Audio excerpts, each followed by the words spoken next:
নমস্কাৰ নতুন এটা ভিডিঅ'লৈ আপোনালোকক পুনৰ স্বাগতম জনাইছোঁ হয়তো সকলোৱে মেৰিট লিষ্টসমূহ চাইছে যিসকলৰ প্ৰথম মেৰিট লিষ্টত নাম আহিছিলে হয়তো প্ৰায়খিনি আজি এডমিশ্যন লৈছেগৈ আজি এই ভিডিঅ'ত আপোনালোকক দেখুৱাই দিম আপোনালোকে লগইন কৰি আপোনালোকৰ এডমিশ্যনটো কিদৰে একচেপ্ট কৰিব হয়তো আপোনালোকৰ 3-4খন কলেজত আপোনাৰ মেৰিট লিষ্টত সিলেকশ্যন হৈছে এতিয়া আপোনালোকে কোনখন ইনষ্টিটিউটত ল'ব নামভৰ্তি কৰিব সেই ইনষ্টিটিউটখনত আপোনালোকে কিদৰে অফাৰটো একচেপ্ট কৰিব সবিশেষ দেখুৱাই দিম যদি আপোনালোকে ভুলতে বেলেগ এখন কলেজত অফাৰটো একচেপ্ট কৰি দিছে তেনেহলে কেনসেল কিদৰে কৰিব পাৰিব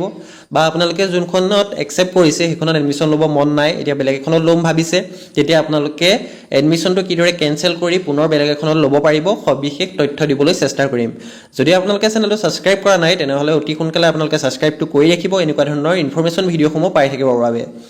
ঠিক আছে প্ৰথমতে আপোনালোকে ডেসক্ৰিপচনত দিয়া লিংকটো ওপেন কৰি লওক বা সমৰ্থ এডমিশ্যন পৰ্টেল যেটো আছে এটো লগইন কৰি লওক তাত আপোনালোকে মেৰিট লিষ্ট অপচনটো ক্লিক কৰি সকলো ইউনিভাৰ্সিটি কলেজৰ মেৰিট লিষ্টসমূহ আপোনালোকে চাব পাৰিব ডিব্ৰুগড় কটন হওক আপোনালোকৰ গুৱাহাটী ইউনিভাৰ্সিটি হওক সকলো ইউনিভাৰ্সিটিৰ আন্ডাৰত থকা সকলো কলেজৰ মেৰিট লিষ্টসমূহ আপোনালোকৰ প্ৰকাশ পাই গৈছে ইয়াৰ পৰা আপোনালোকে ইউনিভাৰ্সিটি আৰু কলেজ নেমটো সিলেক্ট কৰি পেলাই মেৰিট লিষ্টসমূহ চাব পাৰিব মেৰিট লিষ্টসমূহৰ ওপৰত অলৰেডি মই দুটা ভিডিঅ' বনাই দি ৰাখিছো যদি চোৱা নাই আপোনালোকে চাই ল'ব পাৰে কিদৰে আপোনাৰ নামটো মেৰিট লিষ্টত বিচাৰিব পাৰিব ডিটেইলছত মই ভিডিঅ' বনাই দি ৰখা হৈছে ঠিক আছে এদৰে আপোনালোকে মেৰিট লিষ্টসমূহ চাই ল'ব পাৰিব আৰু আজি আপোনালোকৰ প্ৰথম মেৰিট লিষ্টসমূহ পুৱা ভাগত প্ৰকাশ পাইছে সেকেন্ডখন প্ৰকাশ পাব আপোনালোকৰ 22 তাৰিখে 22 জুনত আপোনালোকৰ সেকেন্ড মেৰিট লিষ্টখন প্ৰকাশ পাব আৰু 26 জুনত আপোনালোকৰ থাৰ্ড মেৰিট লিষ্টখন প্ৰকাশ পাব যদি আপোনাৰ কেনেবাকে আজিৰ মেৰিট লিষ্টখনত নাম নাই তেনেহলে চিন্তা কৰাৰ কোনো প্ৰয়োজন নাই 22 তাৰিখে পুনৰ সেকেন্ড মেৰিট লিষ্ট প্ৰকাশ পাব আপোনালোকে সেইখনলৈ অপেক্ষা কৰক এতিয়া আপোনালোকে লগইন কৰি পেলাই আপোনাৰ অফাৰটো কিদৰে একচেপ্ট কৰিব বা আপোনালোকৰ পেমেন্ট কিমান হ'ব অনলাইন পেমেন্ট কৰিব লাগিব নেকি হেতু মই দেখুৱাই দিছো প্ৰথমতে আপোনালোকে লগইন কৰি লওক লগইন অপচনটো ক্লিক কৰিব আপোনালোকে তাৰ পাছত আপোনালোকে যেটো ৰেজিষ্টাৰ ইমেইল আইডি বা ৰেজিষ্ট্ৰেচন নাম্বাৰ আছে হেতু ফিল আপ কৰিব পাসওয়াৰ্ডটো দিব ক্যাপচাটো ফিল আপ কৰি লগইন অপচনটোত ক্লিক কৰি দিব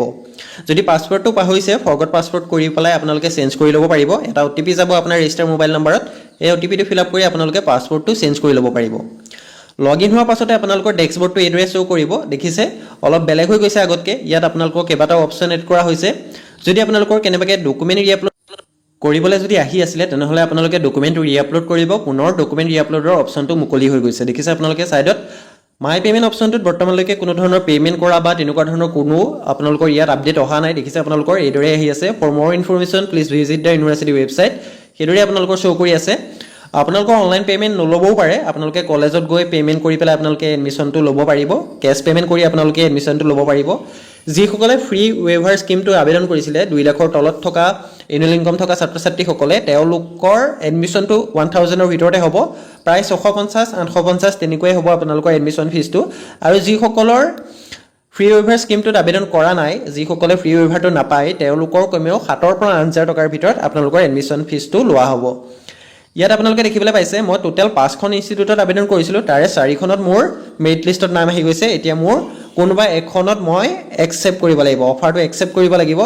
এতিয়া আপোনালোকৰ ইয়াত দেখিছে মই 4খনতে মোৰ নাম আহিছে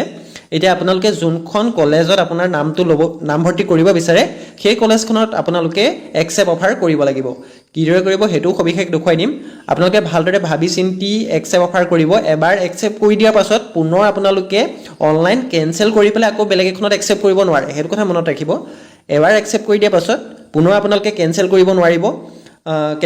নোৱাৰিব আকৌ বেলেগ এখনত ল'ব নোৱাৰিব সেইবাবে আপোনালোকে একচেপ্ট কৰাৰ আগত ভালদৰে ভাবি চিন্তি লওক আপোনালোকে যোনখনতে আপোনাৰ নাম আহিছে বা যদি আপোনালোকৰ এতিয়ালৈকে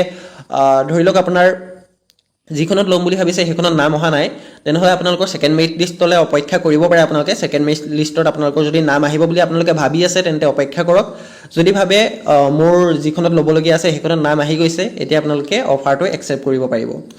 কিদৰে কৰিব হেতু সবিশেষ দেখুৱাই দিছো আপোনালোকে দেখিবলৈ পাইছে সাইডত আপোনালোকৰ দেখিবলৈ পাইছে এডমিশ্যন ষ্টেটাস এডমিশ্যন অফাৰ আপোনালোকৰ হেডেৰে শো কৰিছে তলতে এটা অপচন দিয়া হৈছে একচেপ্ট অফাৰ তাৰ পাছত আপোনালোকে একচেপ্ট অফাৰ অপচনটো ক্লিক কৰি আপোনালোকে অফাৰটো একচেপ্ট কৰিব লাগিব মই দেখুৱাই দিছো আপোনালোকে কিদৰে কৰিব মই প্ৰথমখনতে একচেপ্ট কৰিম একচেপ্ট অফাৰ অপচনটো ক্লিক কৰিম তাৰ পাছত মোৰ এডৰে শো কৰিব অলপ সময় ওয়েট কৰি দিব ডিসক্লেমাৰটো আপোনালোকৰ এডৰে শো কৰিব এই তিনিটা ডিসক্লেমাৰত আপোনালোকে টিক মাৰ্ক দিব লাগিব তাৰ পাছত আপোনালোকে টাইপ কৰিব লাগিব কনফাৰ্ম বা কন্টিনিউ বুলি আপোনালোকে টাইপ কৰিব লাগিব ইয়া দেখিছে আপোনালোকে এন্টাৰ কনফাৰ্ম টু কন্টিনিউ অৰ্থাৎ আপোনালোকে ইয়া যেটো বক্স দিয়া হৈছে বক্সটোত কনফাৰ্ম বা কণ্টিনিউ বুলি আপোনালোকে টাইপ কৰিব ইয়াত কনফাৰ্ম বুলি আহিছে দিছে কনফাৰ্ম টু কণ্টিনিউ আপোনালোকে কনফাৰ্ম বুলি আপোনালোকে টাইপ কৰিব কনফাৰ্ম বুলি টাইপ কৰাৰ পাছত আপোনালোকে একচেপ্ট অপশ্যনটোত ক্লিক কৰিব এতিয়া কৈছোঁ আপোনালোকক একচেপ্ট কৰাৰ আগত ভালদৰে চাই ল'ব এবাৰ একচেপ্ট কৰি দিয়াৰ পাছত পুনৰ কেনচেল কৰিব নোৱাৰিব যিখনত একচেপ্ট কৰে আপোনালোকে সেইখনতে এডমিশ্যনটো ল'বগৈ পাৰিব বা একচেপ্ট কৰি দিয়াৰ পাছত আপোনালোকে কেনচেল কিদৰে কৰিব সেইটো মই কৈ দিম বাৰু ভিডিঅ' শেষ হ'লে এতিয়া দেখিছে মই প্ৰথমতে একচেপ্ট কৰি লৈছোঁ একচেপ্ট অফাৰ কৰিলোঁ তাৰপাছত অলপ সময় ৱেইট কৰিব তাৰপৰা ডিছক্লেমাৰকেইটা এইদৰে টিকমাৰ্ক দি ল'ব তাৰপাছত আপোনালোকে টাইপ কৰিব কনফাৰ্ম বুলি আপোনালোকে টাইপ কৰিব যিটো বক্স দিয়া আছে বক্সটোত আপোনালোকে কনফাৰ্ম বুলি টাইপ কৰিব তাৰপাছত আপোনালোকে যিটো একচেপ্ট অপশ্যন আছে একচেপ্ট অপশ্যনটোত আপোনালোকে ক্লিক কৰি দিব তাৰপৰা অলপ সময় ৱেইট কৰিব দেখিছে লোডিং হৈছে অলপ সময় আপোনালোকে ৱেইট কৰি দিব একচেপ্ট কৰাৰ পাছতে আপোনালোকৰ যিখন কলেজত বা যিখন ইনষ্টিটিউটত আপোনালোকে একচেপ্ট কৰিছে সেই কলেজখনত আপোনালোকৰ নামভৰ্তিটো কনফাৰ্ম হৈ যাব অৰ্থাৎ আপোনালোকে আজি যদি একচেপ্ট কৰিছে তেনেহ'লে কাইলৈ গৈ আপোনালোকে এডমিশ্যন ল'ব পাৰিব যিহেতু এডমিশ্যনৰ সময়সীমা বান্ধি দিয়া হৈছে আপোনালোকৰ 19 তাৰিখে মেৰিট লিষ্ট প্ৰকাশ পোৱা সকলৰ 20 আৰু 21 তাৰিখে এডমিশ্যন হ'ব তাৰপাছত আমাৰ 22 তাৰিখে যিখন ছেকেণ্ড মেৰিট লিষ্ট প্ৰকাশ পাব সেইখনত যিসকলৰ নাম আহিব তেওঁলোকৰ এডমিশ্যনটো 23-24 তাৰিখে হ'ব একচেপ্ট কৰাৰ পাছত ছাৰ্ভাৰটো যদি ডাউন থাকে এইদৰে শ্ব' কৰিব আপোনালোকে পুনৰ ৰিফ্ৰেছ কৰি দিব বা আপোনালোকৰ স্ক্ৰল কৰি দিব যদি মোবাইলত কৰি আছে আপোনালোকে মোবাইলতো কৰিব পাৰিব এনেকুৱা নহয় যে লেপটপতহে কৰিব পাৰিব মই লেপটপৰ স্ক্ৰীনত দেখুৱাই দিছোঁ আপোনালোকে মোবাইলৰ ক্ৰোম ব্ৰাউজাৰত ডেস্কটপ বোৰ্ডটো অন কৰি আপোনালোকে কৰিব পাৰিব ইয়াত দেখিছে প্ৰথমখনত মোৰ আহি গৈছে এডমিশ্যন একচেপ্ট কৰিছোঁ মই এডমিশ্যন ষ্টেটাছ একচেপ্ট বাকীখিনিত মোৰ ডিক্লাইন হৈ গৈছে অফাৰটো ডিক্লাইন হৈ গৈছে বাকীকেইখন কলেজত যিখনত মই একচেপ্ট কৰিছোঁ সেইখনত মোৰ অফাৰটো একচেপ্ট বুলি আহি গৈছে ঠিক আছে আপোনালোকে দেখিবলৈ পাইছে এডমিশ্যন ষ্টেটাছটো আপোনালোকে দেখিবলৈ পাইছে অফাৰ একচেপ্ট বাকীকেইখনত আহিছে অফাৰ ডিক্লাইন বুলি এইদৰে আপোনালোকে অতি সহজতে মোবাইল বা লেপটপৰ জৰিয়তে নিজৰ এডমিশ্যনটো কনফাৰ্ম কৰিব পাৰিব বা অফাৰটো একচেপ্ট কৰিব পাৰিব যিসকলে এতিয়ালৈকে কৰা নাই অফাৰটো একচেপ্ট তেওঁলোকে সোনকালে অফাৰটো একচেপ্ট কৰক আৰু আপোনালোকৰ যদি কাইলৈ এডমিশ্যন আছে তেনেহ'লে সোনকালে আপোনালোকে ডকুমেণ্টখিনি লৈ পেলাই কলেজত গৈ এডমিশ্যনটো লওকগৈ আৰু ডকুমেণ্ট কি নিব লাগিব সেইটো অলৰেডি মই ভিডিঅ' বনাই দি ৰাখিছোঁ আপোনাৰ যিখন ইয়াত প্ৰিণ্ট কৰা ফৰ্ম ওলাব প্ৰিণ্ট ফৰ্ম দেখিছে প্ৰিণ্ট ফৰ্ম অপশ্যনটোত ক্লিক কৰাৰ পাছত আপোনাৰ যিখন ফৰ্ম ওলাব সেই ফৰ্মখন নিব লাগিব লগতে আপোনালোকৰ ইনকম চাৰ্টিফিকেট নিব লাগিব যিসকলে ফ্ৰী ৱেইভাৰ স্কিমত আবেদন কৰিছিলে কাষ্ট চাৰ্টিফিকেট নিব লাগিব যিসকল OBC SC কাষ্টৰ পৰা বিলং কৰে যদি আপোনালোকে EWS দিছিলে EWSখন নিব লাগিব ক্লাছ 10-12ৰ মাৰ্কশ্বিট চাৰ্টিফিকেট আৰু এডমিট এইখিনি ডকুমেণ্ট অৰিজিনেল লৈ যাব লাগিব PRC আধাৰ কাৰ্ড এইখিনি আপোনালোকে লৈ যাব লাগিব ইয়াতো আপোনালোকে ফৰ্মখনত দেখিবলৈ পাব লাষ্টত আপোনালোকৰ ডকুমেণ্ট কি আপলোড কৰিছিলে সেই ডকুমেণ্ট সকলো আপোনালোকে লৈ যাব লাগিব এডমিশ্যনৰ সময়ত আৰু কিছুমান ইনষ্টিটিউটত আপোনালোকৰ গছপুলি ৰোপণ কৰা ফটোও বিচৰা হৈছে সেইবাবে আপোনালোকে নিজৰ ইনষ্টিটিউটৰ যিখন কলেজত আপোনালোকে অফাৰটো একচেপ্ট কৰিছে সেই কলেজখনৰ যিটো অফিচিয়েল ৱেবছাইট তাত গৈ আপোনালোকে নটিচখন চাই ল'ব সকলো কলেজৰ নটিচ আপোনালোকৰ আহি গৈছে সেই ইউনিভাৰ্চিটি কলেজখনৰ আপোনালোকৰ অফিচিয়েল ৱেবছাইটত যাব তাত গৈ আপোনালোকে এডমিশ্যন নটিচখন এবাৰ চেক কৰিব কি ডকুমেণ্ট নিবলৈ কোৱা হৈছে তাৰ পৰা চাই ল'ব পাৰিব ফ্ৰী ৱেইভাৰটো কিদৰে ইয়েছ কৰিব সেইটো দেখুৱাই দিছোঁ এড ফেমিলি ইনকম ডিটেইলছ অপশ্যনটোত আপোনালোকে ক্লিক কৰিব ওপৰতে অপশ্যন পাব ইয়াত আপোনালোকৰ ফ্ৰী ৱেইভাৰ স্কিমটো আপোনালোকে ল'ব বিচাৰে নে নিবিচাৰে সেইটো সোধা হৈছে ইয়াত আপোনালোকে ফ্ৰী ৱেইভাৰটো ইয়েছ কৰি দিব ঠিক আছে ফ্ৰী ৱেইভাৰ অপশ্যনটো আপোনালোকে ইয়াৰ পৰা ইয়েছ কৰিব তাৰপাছত আপোনালোকে চিলেক্ট ফাইল অপশ্যনটোত ক্লিক কৰি আপোনালোকে ইয়াত ইনকমখন আপলোড কৰিব লাগিব যিখন আপোনাৰ ইনকম চাৰ্টিফিকেট আছে ইনকম চাৰ্টিফিকেটখন আপলোড কৰিব লাগিব JPG PDF ফৰ্মেটত আপোনালোকে আপলোড কৰিব পাৰে 10 to 500 KB ভিতৰত আপোনালোকৰ ফাইল সাইজটো হ'ব লাগিব ঠিক আছে মই ইয়াত JPG ফৰ্মেটত মই ইনকম চাৰ্টিফিকেটখন আপলোড কৰি লৈছোঁ ইনকমখন আপলোড হৈ যোৱাৰ পাছত আপোনালোকে তলতে সাবমিট অপশ্যনটো দেখিবলৈ পাব সাবমিট অপশ্যনটোত আপোনালোকে ক্লিক কৰি দিব সাবমিট অপশ্যনটো ক্লিক কৰাৰ পাছত family income details add successfully দেখিছে মোৰ ফেমিলি ইনকম ডিটেইলছটো আহি গৈছে এতিয়া ভিউ ফেমিলি ইনকম ডিটেইলছ অপশ্যনটো আহি গৈছে ইয়াৰ পৰা আপোনালোকে ভিউ ফাইল কৰি আপোনাৰ ইনকমখন চেক কৰি ল'ব পাৰিব ঠিক আছে যিসকলে ফ্ৰী ৱেইভাৰত এডমিশ্যন ল'ম বুলি ভাবে তেওঁলোকে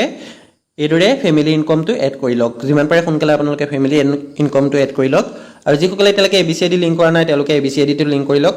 আৰু ৰি-আপলোড যদি আপোনালোকে কৰিছে তাৰ পাছতো ৰি-আপলোড শ্ব' কৰি আছে তেনেহ'লে চিন্তা কৰিব নালাগে আপোনালোকৰ যদি ৰি-আপলোড কৰিছে আপোনালোকে তেনেহ'লে আপোনালোকৰ তাৰ পাছতো আপোনালোকৰ এইটোৱে শ্ব' কৰি থাকিব আৰু যিসকলে এতিয়ালৈকে ৰি-আপলোড কৰা নাই তেওঁলোকে সোনকালে ৰি-আপলোডটো কৰি লওক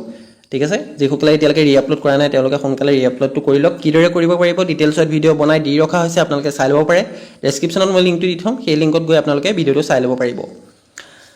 ইমানে আছিল আজি ভিডিঅ'টো আপোনালোকে দেখিবলৈ পাইছে নাম নাই তেওঁলোকে চিন্তা কৰিব নালাগে প্ৰথম মেৰিট প্ৰকাশ পাইছে অৰ্থাৎ কালি প্ৰকাশ পোৱা কথা আছিলে কিন্তু আজি পোৱাৰ আগতে সকলো কলেজৰ অপেক্ষা কৰক পাইছে মই ডেট আজি আৰু কাইলৈ আপোনালোকৰ এডমিশ্যন হ'ব যিসকলৰ ফাৰ্ষ্ট মেৰিট লিষ্টত নাম আহিছে 22 জুনত আপোনালোকৰ ছেকেণ্ড মেৰিট লিষ্ট প্ৰকাশ পাব তাত যিসকলৰ ষ্টুডেণ্ট চিলেক্ট হ'ব তেওঁলোকৰ 24-25 তাৰিখে এডমিশ্যন হ'ব আৰু 26 তাৰিখে আপোনালোকৰ থাৰ্ড মেৰিট লিষ্টখন প্ৰকাশ পাব তাৰপিছত আপোনালোকৰ 27 আৰু 28 তাৰিখে আপোনালোকৰ থাৰ্ড মেৰিট লিষ্টখনত যিসকল ষ্টুডেণ্ট চিলেক্ট হ'ব তেওঁলোকৰ এডমিশ্যন লোৱা হ'ব 29 জুনৰ পৰা 1 জুলাইৰ ভিতৰত আপোনালোকৰ স্পট এডমিশ্যন হ'ব যদি আপোনালোকৰ এখন মেৰিট লিষ্টতো নাম নাহে তেতিয়াহ'লে আপোনালোকে স্পট এডমিশ্যন ল'বগে পাৰিব সেইটো আপোনালোকৰ পাৰ্চেণ্টেজ চাই দিয়া হ'ব যদি আপোনালোকৰ সিট এভেইলেবল থাকে তেতিয়া আপোনালোকে স্পট এডমিশ্যন ল'বগে পাৰিব অৰ্থাৎ যিখন কলেজত আপোনাৰ ল'বলৈ ইচ্ছা আছে সেই কলেজখনত গৈ ডকুমেণ্টখিনি লৈ গৈ এডমিশ্যনটো ল'বগে পাৰিব ইমানে আছিল আজিৰ ভিডিঅ'টো যদি কিবা সমৰ্থ পৰ্টেলত জানিব বা সুধিবলগীয়া আছে তেনেহ'লে আপোনালোকে কমেণ্ট কৰি জনাব পাৰে বা আপোনালোকৰ মেইল আইডি দিয়া হৈছে ডাইৰেক্ট মোক মেইলত আপোনালোকে দিব পাৰে আপোনাৰ মোবাইল নাম্বাৰটো মই আপোনালোকৰ লগত যোগাযোগ কৰিম ধন্যবাদ